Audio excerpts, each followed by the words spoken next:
We're back with Adam's Answers, and I'm wearing a new shirt, so it means it's a new day. How do I make an offer? Honestly, making an offer is a lot easier than it seems. There's just a lot of steps to the process after the offer is originally made. Let me walk you through a scenario. We're in a house. You love it. This is your second time seeing it. You can imagine where all the furniture is going, and you are ready to make an offer right now. I'm going to sit down with you. I'm going to, 1, let you know on what our first offer should be. 2, I'm going to let you know what our top dollar for this home should be. Say they're asking $185, and I don't think it's anything worth over $180. We're going to stop hard on that $180.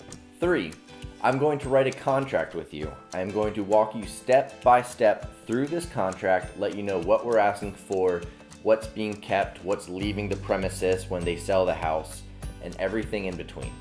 It'll be to the point where we talk, do you want to keep the washer and dryer? Do you have a washer and dryer already that you plan on bringing to this property? Do you want to buy a new washer and dryer and don't like their washer and dryers? It's minimal things like that where we can ask to keep in the contract. We can ask for kitchen appliances, washer, dryers, microwaves, even things as small as invisible fences for dogs can be kept in the contract to negotiate over.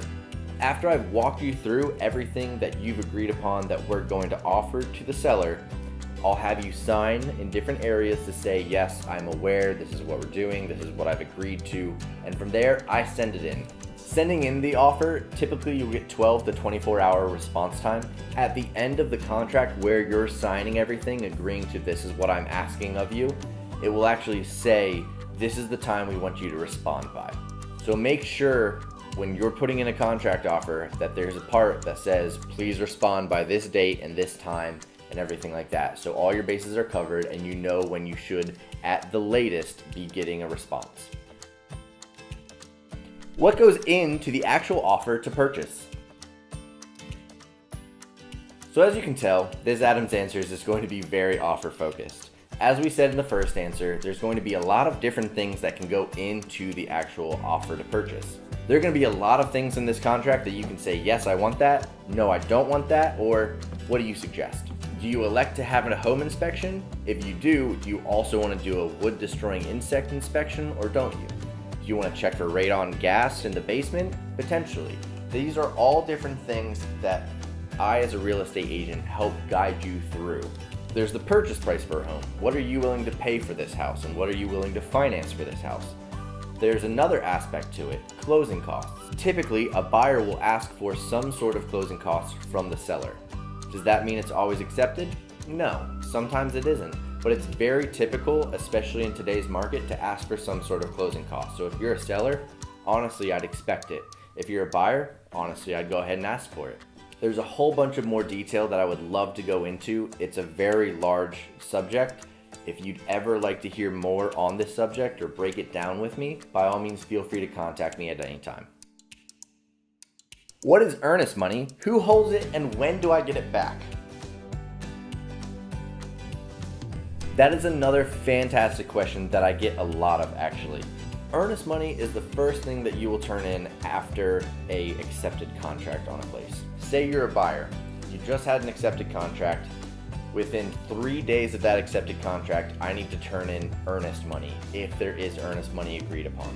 Now here's what that earnest money is. Typically it's going to range from $500 to $1,000, and it's basically you saying, look, I like this house, I'm responsible with money, this is what I'd like to purchase for, I'd like to put this in, almost think of it as a security deposit.